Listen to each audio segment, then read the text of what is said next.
Welcome to episode 21 of the SWNZ Podcast, the podcast for New Zealand Star Wars fans. My name is Matt. And my name is Christy. One of the main topics we want to talk about today is the recent announcement of a new addition to the Armageddon Expo lineup taking place in Palmerston North. We'll get to that because I want to do things a little bit different and hit on a couple of store reports first this time around. And the reason for that is because we were out at a shopping mall recently and were really pleasantly surprised by a couple of things that we found. First up, Farmers department stores have the new range of Black Series 6-inch action figures. These have shown up in a couple of other places, a couple of other retailers, but Farmers, because of the school holidays, is currently running a toy sale, and these Black Series 6-inch figures are reduced in price to $31.99. This wave includes Asajj Ventress, Bo-Katan from The Mandalorian, and the start of the lineup of the Bad Batch. In particular, we see Crosshair, Hunter, and also an Elite Squad Trooper, which is basically a black armoured Phase 2 clone. This is really fun because with other Disney Plus series, there's been a lot of secrecy. So the merchandising hasn't really been able to hit store shelves until well after the series has begun, or sometimes even after it's fully aired. But because the Bad Batch is a shoot-off from the Clone Wars, we already know the characters, we know what they look like, their names, and so the merchandising is able to sort of be hitting store shelves. I mean, here in New Zealand, we're actually seeing the figures on store shelves before the series starts to air on May 4th. So that's really fun. People can get in there and start collecting up the series because it is a Bad Batch. There is a, you don't want to get just one of the characters. You want to get the whole squad. Clone Force 99 is sort of, a complete set. So it's neat that we're starting to see them drip feed out so that fans can, slowly grab all of the characters in that set. And perfect timing with the toy sale for the school holidays. The $31.99 price point is a pretty good, reasonable price point for a Black Series figure in New Zealand. I think so, yeah. I mean, they're also available on Mighty 8, but they're currently at the standard $40 pricing. I think a few other New Zealand retailers like PopStop also has them at the $40 mark. So if you miss out on key characters at Farmers, you'll still be able to get them. But that pricing is something to be jumped at. The one negative about Farmers having these is their website offerings. Most of the time when Star Wars figures are on the Farmers website, they are under the assortment label. So if you purchase them online, it's a random lottery which one you get. So that's a little bit unfortunate. It's no good. It's not worth trying, really. But at least there's farmer stores across New Zealand, so most fans will have a reasonable shot of going to their local branch and grabbing the one that they want. And it lets you get to see the packaging and the figure paint and all that kind of stuff. If you're a Black Series figure that likes to keep them in their box, it gives you a chance to sort of check the condition of the toy before you purchase. And Farmers, we generally find it's pretty good at getting even distribution across most of their stores with a few exceptions. So we've seen these at the bigger stores, Sylvia Park in Auckland, for instance, but I anticipate these will show up over the next little while around the country with pretty reasonable distribution. The wave seems to be fairly abundant. Like I say, it's showing up at other retailers as well. So just reiterating that lineup, Asajj Ventress, Bo-Katan, Crosshair from the Bad Batch, Hunter from the Bad Batch, and the Elite Squad Trooper. And as Christy was saying, we can expect to see pretty much all of the Bad Batch and eventually ancillary characters. It'd be nice to see Fennec Shand, for instance. I think Wrecker is already out there, and we talked about Tech last week as being an announcement in the Hasbro Fan Fest. So the lineup's coming through. The other store that we found particularly interesting to visit recently to check out the availability of Star Wars product, and this is actually another one where the website's a little bit of a curse. We'll touch on that, but is the H&M clothing store. There's 8 H&M clothing stores in New Zealand now, 4 in Auckland, a couple in Christchurch, Hamilton, Tauranga and Wellington. But what we found was some really interesting, reasonably priced hoodies in particular, which is good with the change of seasons imminent, noticing the drop in temperature, but some very cool designs, and not just simple placement of graphics. We saw Star Wars designs with graphics down the sleeves, on the back of the hood, on the back of the garment. So there was 4 in particular that stood out. An action figure hoodie priced at $49.99, and that has a lineup of vintage action figures down each arm. A Baby Yoda hoodie priced at $39.99. A very cool Mandalorian hoodie, priced also at $39.99. This is sort of a pale buff colour. It's got a picture of the Mandalorian and a blurb on the front, Mandalorian text that reads Mandalore the Great on the back. And also a woman's crop hoodie, priced at $34.99. These hoodies are all located in the men's clothing section, but most hoodies are unisex in fit. So if no matter your gender, you should definitely check these ones out. And they are pretty reasonably priced, and they are available in wide ranges. Most of them were available in an extra small up to a double XL. I think some of the bigger sizes were already snagged by the time that we'd gotten there. The action figure hoodie one has artwork of a couple of classic vintage action figures down each sleeve. The print repeats, so the sleeves are essentially the same. And it has the classic Star Wars logo embroidered on the front. This is a white hoodie, so it's a little bit prone to marks, but the print definitely makes up for that. The Baby Yoda hoodie is actually kind of like a fun ice cream mint green. It's definitely a different design to a lot of the other sort of Star Wars hoodies out there.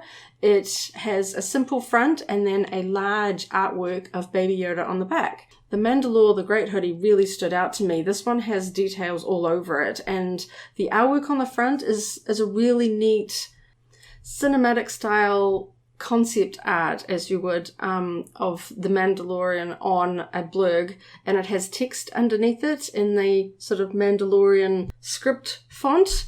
And then, as Matt mentioned, it has that same sort of Mandalorian script font on the back with sort of English basic text underneath that reads Mandalore the Great, which is kind of an interesting little touch. But I like hoodies and t-shirts in general that have a front and back. Just adds a little bit more interest and a little bit more bang for your buck. And the last one we found, which looks to be like either really popular or on the end of its run, was a woman's black crop hoodie that has sort of like a really vibrant 80s style Millennium Falcon print on the front and a large text graphic on the back that reads, "May the Force be with you." I really like the colors of this one. It's really sort of vibrant and sort of looks like a vintage sort of style with the 80s, like it came out back then, but of course it's recent.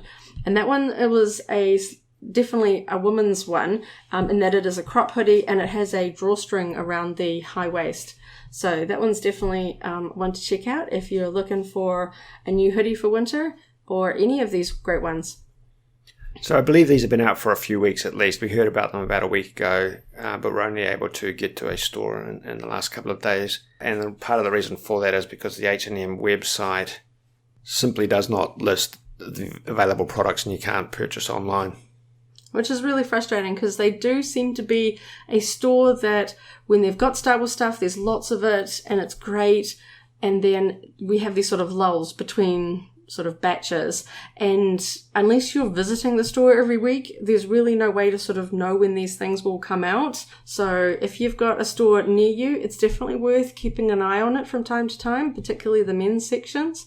But yeah, as Matt said, the website is basically to just sort of advertise a few new sort of seasonal lookbooks, really. You can't even sort of see itemized, you can't search for anything, and you certainly can't buy online. So that's a little bit of a unfortunate. I know the H&M websites internationally are e-commerce websites where you can buy online, but I fingers crossed the New Zealand one will upgrade to that at some point in the future soon.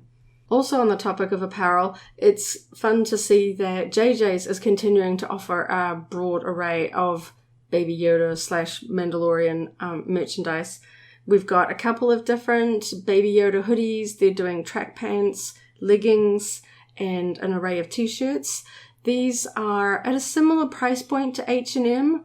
Their hoodies are around $50, t-shirts are around $30, but they offer a buy one, get one half off over most of the store. So if you want to get a matching set, like a Baby Yoda track pants and matching hoodie, you can get them at a bit of a discount. So they're definitely worth checking out if you've got a JJ's branch near you.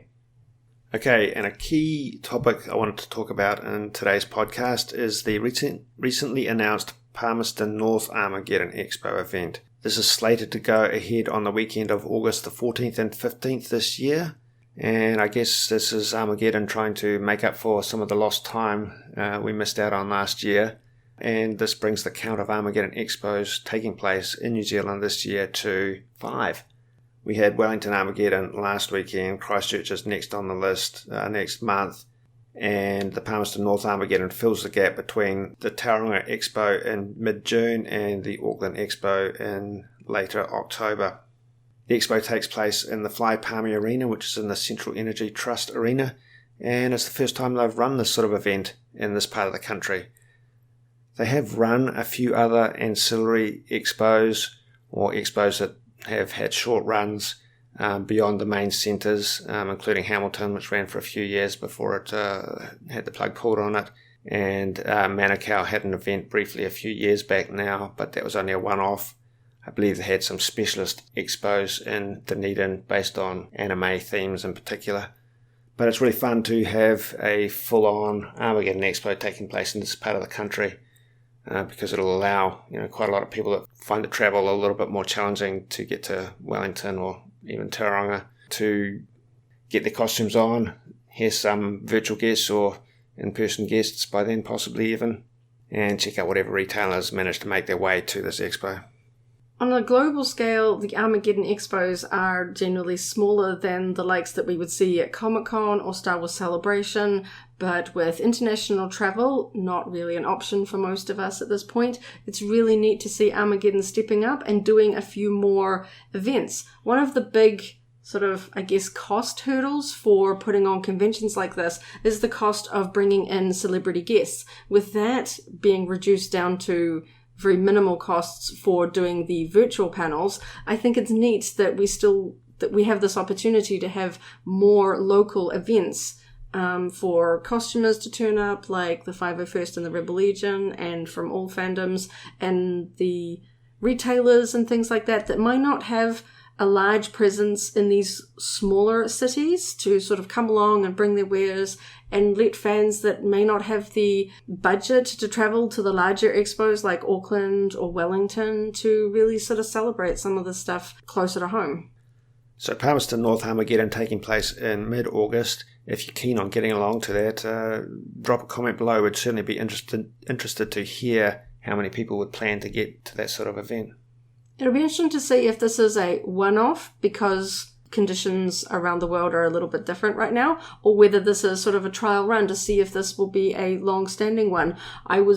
After Hamilton had a few years and then they cancelled that one and then Tauranga was added to the list, I wasn't sure if that was going to be sort of like a roving one that did a couple of years at one city and then they would basically move it somewhere else. But Tauranga stuck around for a few years, so it'll be interesting to see if this Palmerston North one is a bit of a test to see if it will be a new addition to an ongoing one, or simply just taking sort of use of the opportunity to do a sort of smaller budget, more regional event. Personally, I hope for stability. I like the idea of having something local to wherever you are that you can look forward to and build up to, prep for costuming or hanging out with other fans of Star Wars or whatever, franchise or genre you're really interested in. So with a bit of luck, it'll pan out, and we'll see this be a recurring event. Also, I'm a fan of cramming in as more of these Armageddon Expos while we have virtual events, because we're getting a bigger lineup of Star Wars actors virtually coming to the expos. So the more events that we can kind of get in with these virtual panels means that we can have more Star Wars. I mean, getting like the likes of Ashley Eckstein and Giancarlo Esposito coming, and like they're fairly big names for Star Wars actors out there. So getting to hear them tell stories. Of course, we can't get signed autographs or photos with them, but most of the time these people, we never get the opportunity to see them here anyway. So if getting to ask them questions through a Zoom call is a pretty neat opportunity. Yeah, we've talked about how in previous podcasts how the virtual events are actually quite good. They're absolutely real time, and they feel like a one-to-one conversation. Even if you're not the person directly asking the questions, they feel like direct interaction with the audience.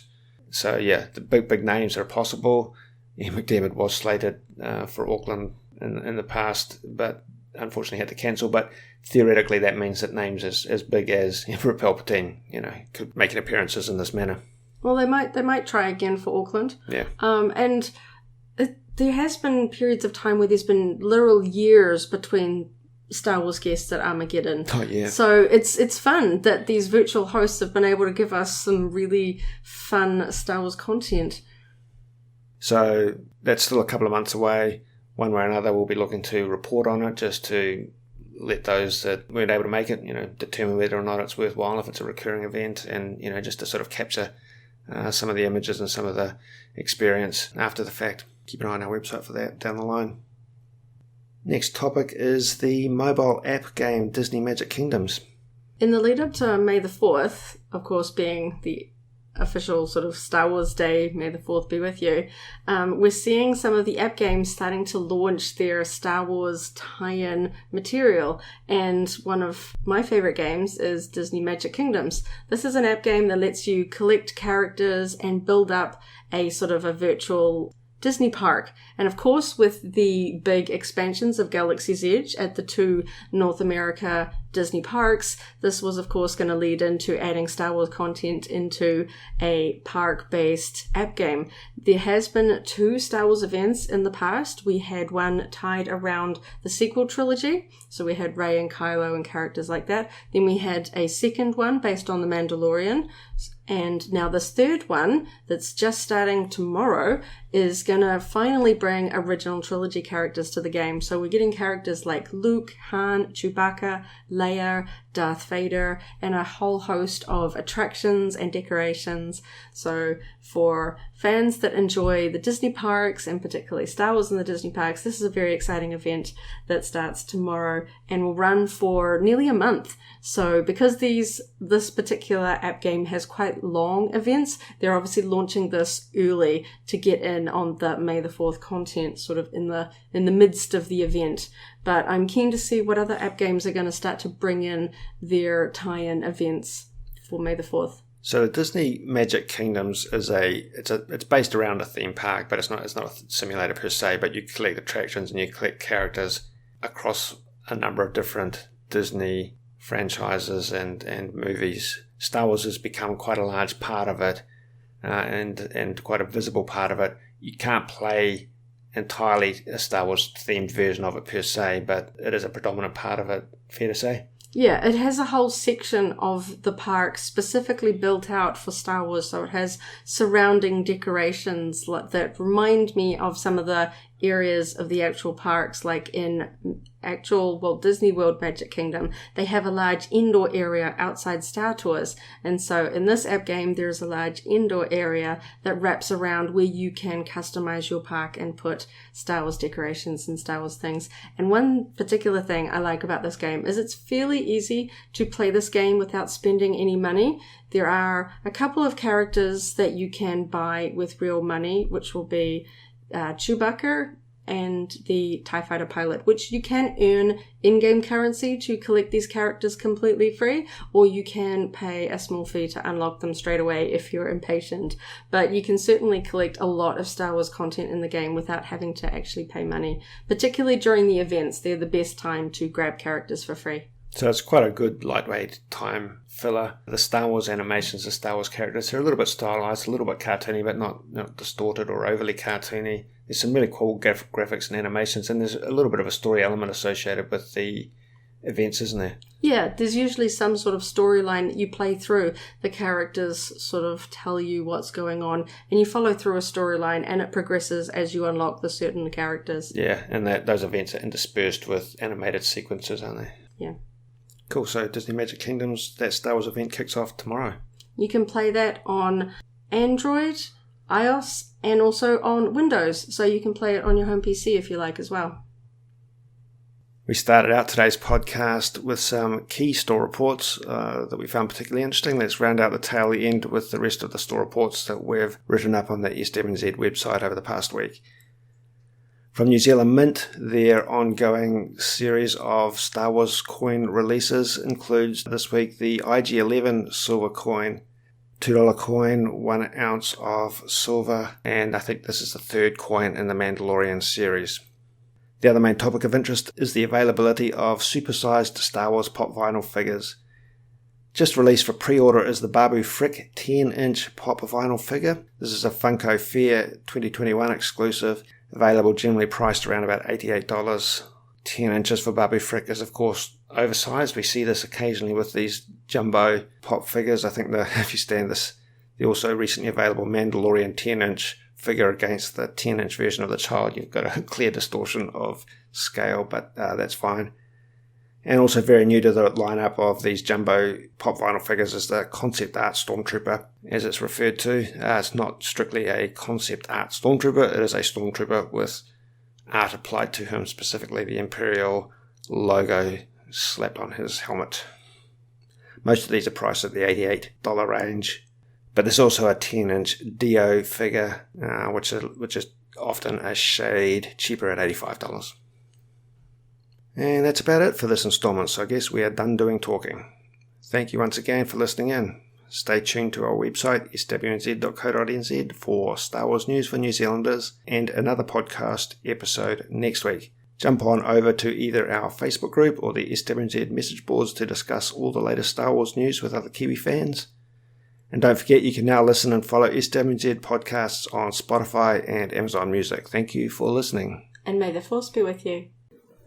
If you enjoyed this video, go ahead and give it a like, check out our other videos, and subscribe for alerts about new uploads. Thanks for watching, and may the Force be with you.